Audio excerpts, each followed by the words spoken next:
Berikut ada pendeta Siebold Julfers, guru Injil di pinggir sungai Ranonyapo. Tidak banyak data yang menulis tentang kehidupan guru Injil yaitu Siebold Julfers, tetapi hasil kerja misinya mendapat pujian dari beberapa penginjil yang pernah melihat apa yang pernah dilakukannya di sekitar sungai Ranonyapo dan Minahasa Selatan pada umumnya. Salah seorang yang memujinya adalah Nicholas Kraftland, seorang penginjil yang sangat mahir menulis yang juga seorang jurnalis. Siebold Julfers, begitu nama lengkapnya, lahir di Jever, Jerman pada tahun 1813. Guru Injil Siebold Julfers ini memulai pekerjaannya di daerah Minahasa pada tanggal 15 Juli 1849 di desa Kumelembuai, Kecamatan Motoling. Dengan tidak mengenal lelah, Julfers menerobos hutan-hutan Amurang, Kumelembuai, lalu kemudian menyusuri sungai Ranonyapo sampai ke pinggiran daerah Tombatu, bahkan sampai ke Bolang Mongondo. Di Amurang, tepatnya di pinggir sungai Ranonyapo, daerah yang sudah lama terputus dari segala kemajuan industri yang sedang berlangsung di seluruh tanah Minahasa, guru Injil Julfers menetap di sebuah rumah kecil.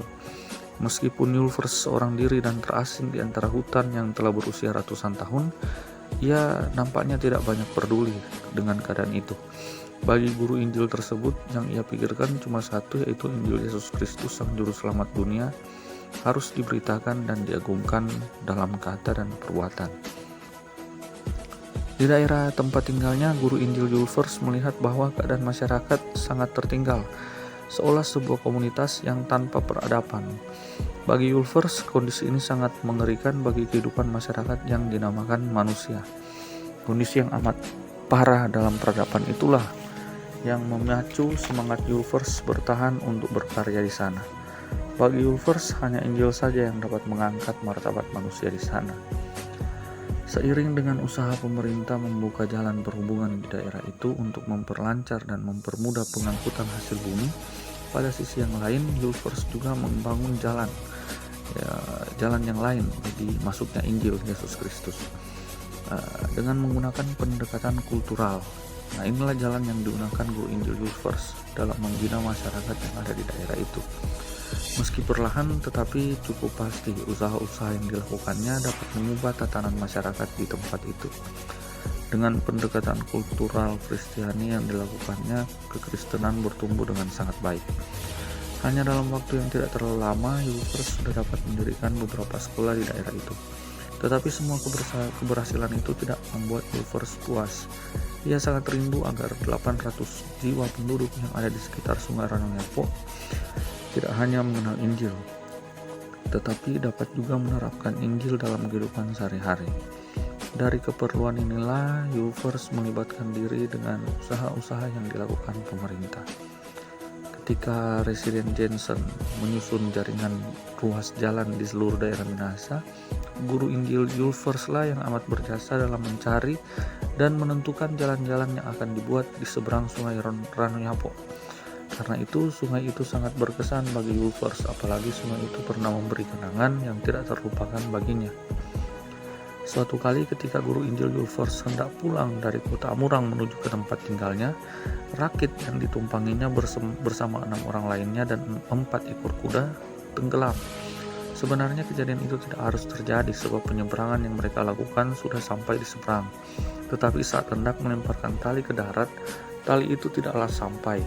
Karena airnya sangat deras, rakit yang mereka tumpangi terbawa arus dan membentur batang pohon, sehingga rakitnya terbalik dan mereka semua tercebur dalam air.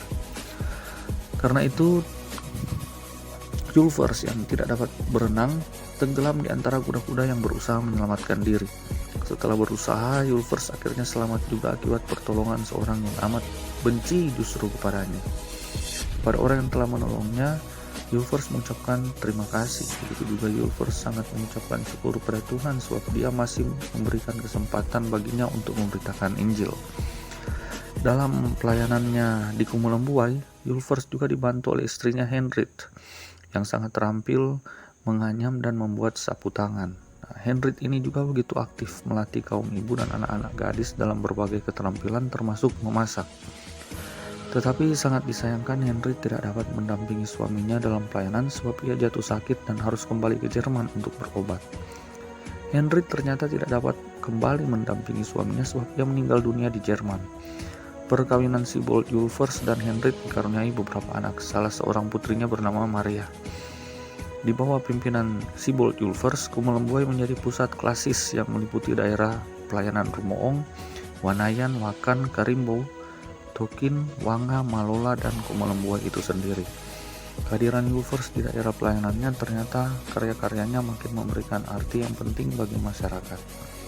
Selain melakukan pembinaan moral dan kekristenan, Julfers yang memang seorang tukang yang ahli melaksanakan juga pembinaan bagi masyarakat dalam hal pertukangan. Dari hasil binaannya itu, banyak orang yang menjadi ahli dalam membuat kursi, bangku, meja, sofa, lemari, dan tempat tidur termasuk rumah. Usaha-usaha yang dilakukan Julfers itu juga ternyata mendapat perhatian dari para kontrolir yang ada di Manado, sehingga dalam usaha selanjutnya Julfers dan orang-orang binaannya mendapat bantuan dari para kontrolir.